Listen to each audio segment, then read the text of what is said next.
C'est en 2011, dans un contexte politique chaotique, qu'Alassane Ouattara devient président de la République de Côte d'Ivoire. Plus de 10 ans après avoir été exclu du scrutin pour nationalité douteuse, son père serait burkinabé et la constitution de Côte d'Ivoire impose aux candidats à la présidentielle d'avoir ses deux parents d'origine ivoirienne.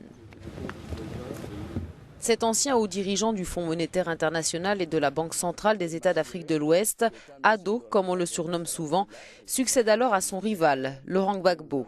L'ex-président ivoirien arrêté par les forces d'Alassane Ouattara le 11 avril 2011 dans sa résidence d'Abidjan et incarcéré auprès de la Cour pénale internationale à La Haye.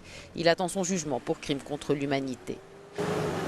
L'élection du 25 octobre pourrait être une opportunité pour la Côte d'Ivoire, meurtrie par des années de guerre civile, d'instabilité politique et de conflits, de tourner définitivement la page des violences. En 4 ans de pouvoir, Alassane Ouattara a mis l'accent sur la croissance économique et il a placé son pays sur la pente ascendante. Il lui reste encore pour continuer sur cette voie à renforcer l'existante mais encore fragile réconciliation nationale.